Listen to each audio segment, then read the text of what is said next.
Welcome to Mary Heaton What's Next. Today I am reviewing the Breville Mini Smart Oven. The reason I chose the Mini is this is for my mom and dad. One of them is almost 90, the other one is in their 80s, so they needed something that wouldn't take a lot of counter space. It would make it easy so if they're not always working with a large oven, and that's what this does. The Breville is a very, very nice brand. Gets high reviews. You could buy it in many stores. Price is pretty much dictated by the factory, so if you're going to buy one, make sure that you go to a store that could give you good service on it. This is the smaller one, runs about $150. I'm going to show you some of the functions on it. From an unboxing, it's going to come with the crumb tray. So when you get this piece, and you're wondering what it's for, it goes all the way down here. Hold on. You have to have the door open. There we go. To fit that in. You want to be sure that you're putting it in with the tray part in.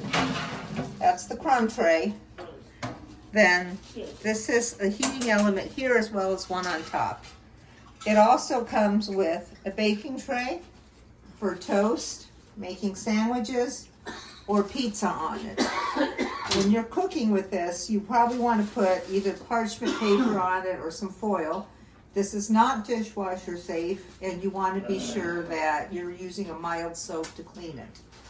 There's also a rack, and the rack, of course, is if you're baking a roast or if you're making cookies or anything. You can make cookies on this.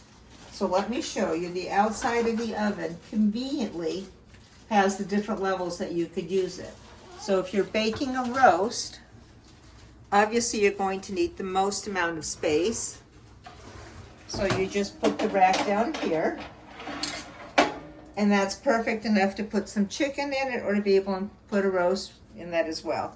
Or even make pork chops, meat, sausage, whatever. Now, same thing, if now we are making toast, we're going to go into the second one, and we're going to use our toast tray as well. And then the top one is for broiling. If you are broiling, there's two, broil high and broil low. It's not a high height, so you want to be very careful with that because you could easily burn the food. I would start on low. Make sure you're watching it. As always, if something catches on fire in the oven, do not just open the oven because that fire will spark out. So let's put this down here on the bottom to show you a few things. There are accessories that you could buy with it as well. This is right out of the box. So it has a 3-prong cord that we're going to plug in. And you'll see that it has a very nice LED display on it. It is highly recommended that because of the heat on this and how it works, from an airflow, that you're giving it space, both on the sides as well in the back as if you're cooking. At least 4 inches of space is what the recommended amount is.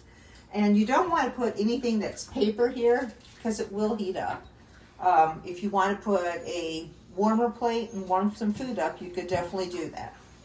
So what's really cool is you'll see that it has bagel, toast, bake, broil, roast, cookies, that would be my husband's favorite, a reheat, and a pizza. So if I am making toast, I push the dial to toast.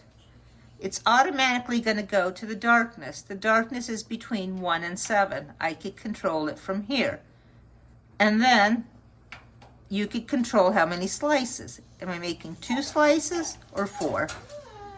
And obviously it's going to go in there. And once I've done that, I would hit the start, and there it goes. It's going to time the toast and everything for you. Now, same thing if I am baking. I could actually set it to Celsius or Fahrenheit, which is pretty cool. You've got those recipes that are giving you the Celsius temperature. You could do that. So I have that set at 325. Then I could set the timer on it. Same thing. start my oven. It's going to preheat. It'll tell you when it's hot. When it's ready, you're going to get a signal from it. Already done. That is a lot of to do from a little oven like this. And the pizza, you're probably going to want a pizza, little pizza stone that Breville says, and this should fit a 9-inch without a problem. You might be able to put a 10-inch in. I'd have to measure it and let you know for sure. But I've actually had turkey made in one of these ovens. Not quite this one. It was a little bit bigger, and I will tell you, it came out very moist. Because the ovens are small, they're compact, and the heating element, they do cook food that tastes different than your normal oven. In many cases, it's going to come out better. So enjoy the Breville oven. Take good care of it. It'll give you a lifetime of pleasure. Make sure that you're keeping it clean on the inside. This is a fairly strong glass, but at the same time, it's still glass, so be aware of it. Enjoy.